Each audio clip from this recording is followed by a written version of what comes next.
Good morning. So we were contacted by an Australian film festival called Heart of Gold, who invited us to submit the Tale Teller, which we accepted. We thought that was sort of cool and nice of them to contact us, and then we also realised we haven't submitted to any other film festivals. So that's actually what we've been doing this morning, and due to jet lag, having been up since at least 6 a.m, we've spent a couple of hours doing that. So that's what I'm doing at the moment, uploading stuff, submitting stuff to film festivals, and who knows, hopefully the Tale Teller will be interesting or impressive or entertaining to them.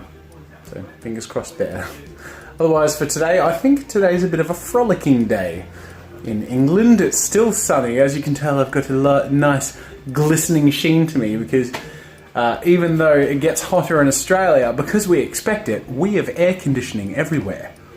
In London, you guys have none. So we just slept in our own body juices last night. It's disgusting. We're on holiday. Sort of. Jazz is working. He looks like he's been caught. You've been working for the last 2 hours, so I know you're working.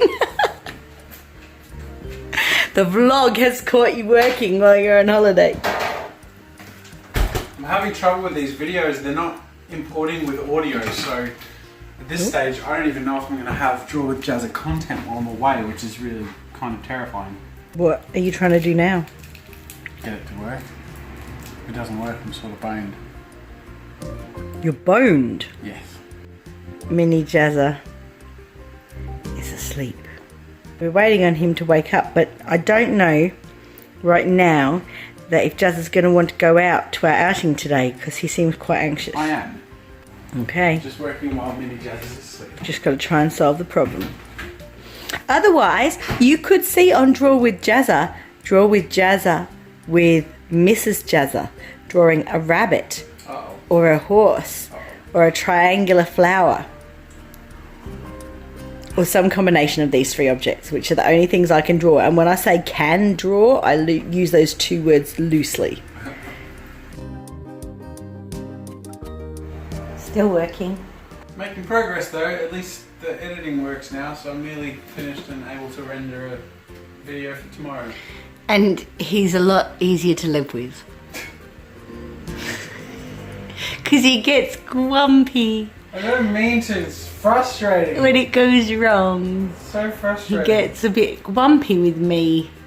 No, I just Yes, get grumpy do. with everything. Including me. No. You said you were finished like 10 minutes ago. I'll be finished in 10 minutes. You said that like 10 minutes ago and then you said it 15 minutes before that. And after all that turmoil, finally have a video for tomorrow rendering. So, yay! There will be some content on Draw with Jazza. Here's a dummy. Daddy will go get a spare. Otherwise, we're all sun creamed up and ready to go. You had some food. You changed your nappy. Well, you didn't change your nappy. I changed your nappy. If you changed the nappy, it'd be a lot messier than it was. Is that an ice cream truck? Is that still like a regular thing here? The whole ice cream truck thing? I don't know. Do they dingle around the streets? Today, did you chase after them? Yes, well, if we weren't ever out in the streets, we just start shouting, ice cream truck! Oh, yummy. So we're in Kew Gardens, and this is very, very significantly different to the Dandenong, what was the rhododendron? Is that what it was called? Yeah. Gardens that I don't let him go near the geese. Just seriously, they'll bite him. I don't like geese. They're a bit snappy. Anyway. After the geese warning finished, geese panic over. What's in there? There's a palace in here somewhere that we could go into. Kew Palace. Queen Charlotte's cottage is a little thatched cottage, so you might like to see that. Yeah. It's got a thatched roof. I love old stuff. See as much of the garden as we can. It's pretty big, and we're here late because someone was snoozing the day away and someone else was working the day away. He's in trouble. No, really. Had to be done. So this is the Kew Gardens train. I think we're going to hop on and have a ride. We have a lovely close-up view of the pagoda. It was actually one-time decorated with 8 glass dragons. They had to be removed as they washed away with the weather on the right-hand side. We have disembarked the train and we're following Mummy into the trees. There's a cottage we're going to go look at. Gardens are as they were thousands of years ago, minus the giant jet planes. So are aeroplanes constantly flying over these gardens? Look at the aeroplane. Look at the aeroplane. Wow. This is Queen Charlotte's Cottage. What can you tell us about this? Unfortunately it's closed, so we can't actually go in and have a look. Here's the picnic here. Yeah. See, no one ever lived here. So it's just what? It was just sort of her... holiday cottage? No, because she never slept here. They just came and had lunch. Really? Yeah. So this is the light lunch cottage. Yeah. How old is this building? 1600s. 17th century. Isn't that amazing? Obviously these roofs are newly meshed. And this would have been a mansion to a peasant, but it was a light lunch shack for the Queen. That's right. Isn't that funny? And aeroplane. Well, they weren't flying over here when she was... Now we are approaching Jungladam. No, that's the tree. Oh. Okay. Well, there was a sign for this. What's this? Yeah. The treetop walkway. Okay. That makes much more sense. Look at that, isn't that cool? So you walk up there. They have a lift, fortunately for us. Sometimes Jazza needs a bit of help. I get confused. Very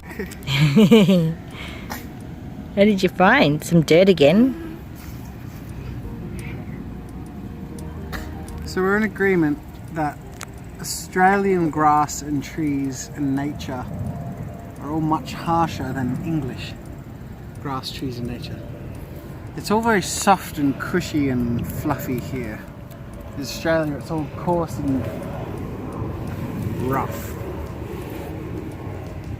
You don't even have to look on the ground for bugs and spiders and stuff. Don't eat that. No.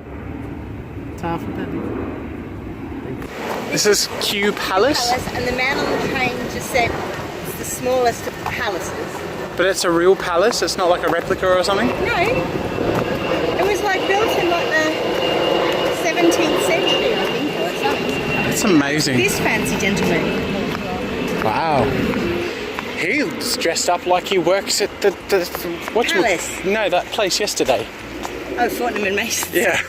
There's one for a merchant family, taken on by the Royals in 1728, by the aunts of King George III, and then later on it's used as a schoolhouse for his 2 eldest sons.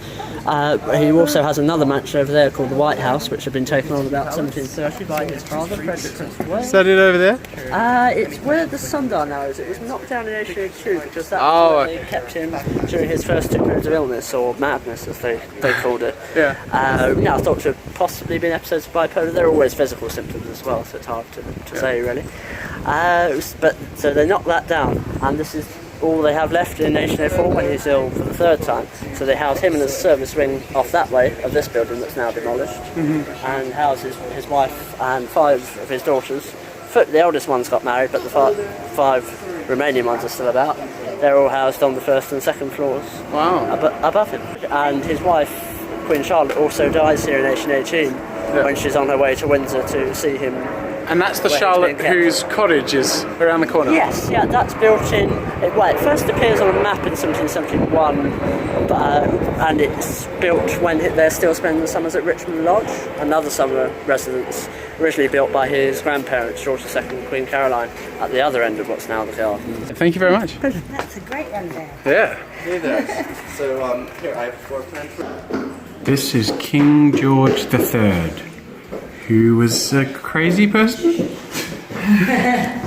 So this is the palace that we're in, and that's what he was referring to that was knocked down. Why would you knock that down? Bloody hell, Please keep it as a summer home or something. It's pretty amazing that this stuff is all here still.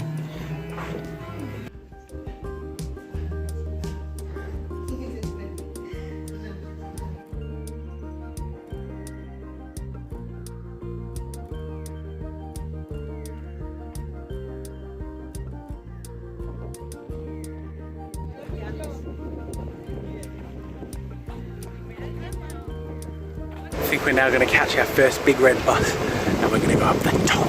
Woo! This is crazy. Look how narrow this is, and it's driving through these little streets. I don't even know how it fits. That's nuts. What do you think, Mini Jezza? Ready, put your arms up. Drive the bus. You're driving the bus. How do you guys not like have queues for this? On the front. I always like it on the front of the Why top. is this empty? Why is the top story empty? Because most people are just like coming and going to work, and yeah, they're sort of over it, yeah. They just get on and get off down the bottom. It's much harder to get up the top, isn't it? Because the narrow. We had to fold up the stroller. I sort of ride it just for fun. This is cool. This is just fascinating. I love how the buildings have all these old names, like the, what was it, Waterman's Cottage and the Forge, things like that. Jazza just said tomorrow we can do a bit of shopping. A bit. Just a bit. This is our artwork. You've got to And he'll look after the bub so I can try something This is on. our artwork so far. We've been working very hard on this. Now MJ's just trying to eat the crayons. So we're at a nice pub by the water. Is this the Thames? Yes, Wow, the Thames feels like it's everywhere. it sort of is around here. I suppose everything's built around the Thames. Yeah, well, we've been travelling all around central London and then out along the river, goes through Kew and Richmond. So we had a revelation. The heaters, it turns out, in every single room, unbeknownst to us, unbeknownst, unknown to us, have all been on the entire time during the London heatwave. Brilliant. That's why I was sparkling with a shining, glistening sweat this morning. Because the 2 nights we slept here, the heaters were on. That's annoying. That'll do. Hopefully things cool down before tonight. Alright, that'll wrap up for today. Thanks for watching, guys. See you tomorrow.